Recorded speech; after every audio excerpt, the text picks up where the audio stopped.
Fiúk, lányok, itt Gabba VR, és most megmutatom, hogy hogyan illeszthettek be egy szöveget, képet, vagy bármilyen grafikai elemet egy 360 fokos videóba. Az utómunka során csak a képzeletünk szabhat határt annak, hogy mi mindent pakolunk bele egy videóba. Legyen szó hagyományos kis filmekről, vagy 360 fokos tartalmakról.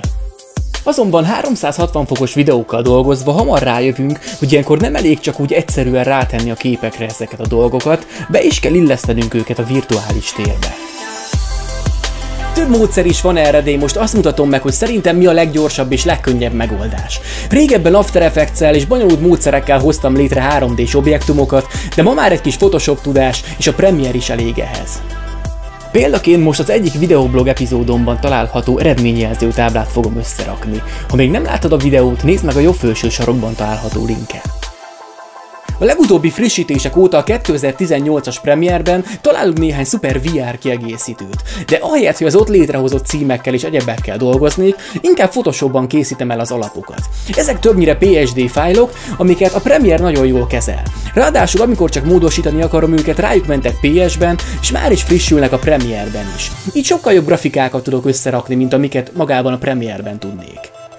A másik nagy előny, hogy bármilyen komplex grafikával is dolgozom, az csupán egyetlen layer lesz a videószerkesztőben. Persze a sok layert Premiere-ben is egyesíthetném, de tapasztalataim szerint, ha sok grafikát, szöveget, képet, meg mi egymást kell egymásra pakolni egy 360 fokos videóban, mégiscsak jobb, a Photoshopban előre dolgozunk, de ez csak az én privát véleményem. Ebben az esetben íme itt az eredményjelző alapja. Photoshopban lényegében azt csinálok bele, amit akarok. Például bármilyen nevet ráírhatok, a logómat és persze a számokat is rárakhatom, sőt effektezhetem is őket. Most egy speciális betűtípust használok, ami pont egy ilyen digitális kijelző stílusú.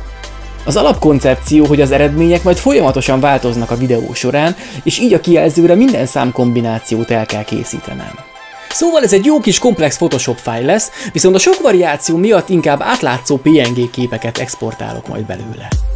Elsőként szeretnék majd itt egy táblát a nézővel szemben, amihez képest Edina jobbra, én pedig balra állok majd. Úgyhogy ennek megfelelően írom ki a neveket. Aztán minden egyes pontszámnak külön réteget készítek. Kibekapcsolva őket tudok majd váltogatni a számok között, és így exportálom ki az összes kombinációt. Aztán megcsinálom a túloldalra szánt táblát is. Ezúttal azonban a neveket pont fordítva kell kiírni, és a pontszámok is a másik oldalon lesznek. Ezt úgy a legkönnyebb megoldani, ha mindennek csinálok egy mappát, majd duplikálom a teljes mappákat, aztán elrejtem az eredeti verziókat és átszerkeztem az újakat.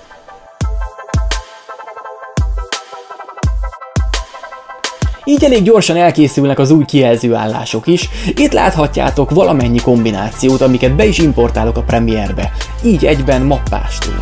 A fájlnevek mutatják meg, milyen sorrendben kell az idővonalra tennem őket, illetve az első és hátsó táblát egymás tetejére két külön rétegként illesztem be, később aztán akár egyesíthetem is a rétegeket. De először elhelyezek mindent a virtuális térbe. Ha az effekteknél a keresőmezőbe beírom, hogy VR, megjelenik az összes VR plugin, de ezúttal csak a Plane to Sphere nevűt fogom használni. Ez az effekt PSD-vel és képfájlokkal is tökéletesen működik, de hogyha nincsen megfelelően beállítva, a hozzáadott elemek elég csúnyán fognak kinézni a 360 fokos videóban. Bekapcsolva a 360 fokos előnézetet, láthatod, hogy ez a tábla teljesen torz és egyáltalán nem illeszkedik a térbe.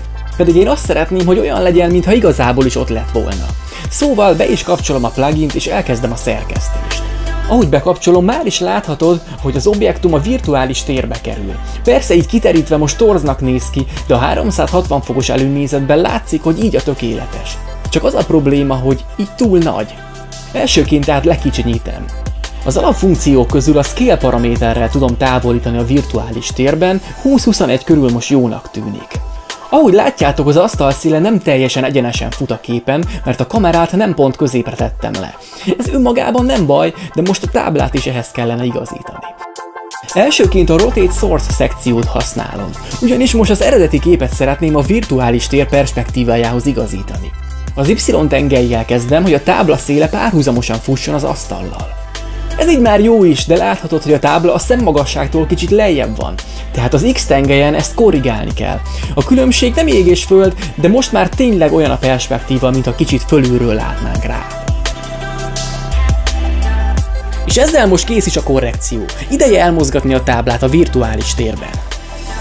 Azt szeretném, hogy a széle pont az asztalon legyen. Ehhez a Rotate Projection fület is lenyitom, és addig forgatom a képet az X-tengely körül, amíg tényleg az asztalra nem kerül. Ahogy ezzel megvagyunk és körbenézünk, tényleg olyan lesz, mintha ez a tábla mindig is ott lett volna. És így néz ki, ha kikapcsolom a 360 fokos előnézetet. A másik táblát is nagyon hasonlóan szerelhetjük fel a túloldalra. Először bekapcsolom a Plane to Sphere effektet, és ismét lekicsintem a képet épp úgy, mint az előbb. Most azonban a képünk nem a végső helyén van, szóval először fogom és nagyjából elmozgatom oda. A Project Rotation füllel kezdek, és tudom, hogy a képnek épp a túloldalra kell kerülnie, úgyhogy beírom, hogy forgassa el 180 fokkal. Lássuk! Nem tökéletes, de kicsit még tudok rajta igazítani, a végső érték most 182 fok lesz. Illetve még egy kicsit forgatnom kell a forrásfül alatt is, ugyanis a másik oldalhoz hasonlóan az asztal széle itt sem fut teljesen párhuzamosan a képpel. Talán így jó is lesz, vagyis kicsit még variálok az Y-tengely értékével mindkét szekcióban. Szerintem így viszont már teljesen jó. Mindkét oldalon szépen illeszkedik, és ha kikapcsolom a 360 fokos előnézetet, egyszerre látszik mindkét oldal. Most kijelölöm a felső eredményjelző táblát, és rákattintok a másolásra. De igazából nem magát a képet fogom másolni, hanem csak a beállításokat. Ugyanis ha kijelölöm a többi táblát, és jobb egérgombbal rákattintok, felugrik a Paste Attributes opció is. Erre rákattintva átmásolom a VR plugin és az összes beállítást a többi képre. Ugyanezt megcsinálom a másik kijelzőnél, és kész is vagyok.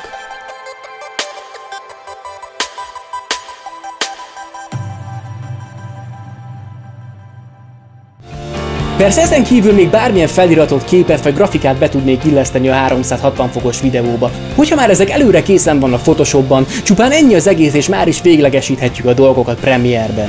Remélem hasznosnak találtátok ezeket a tippeket, és ha tetszett ez a kis videó, lájkoljátok, és iratkozzatok föl Magyarország első 360 fokos videóblogjára.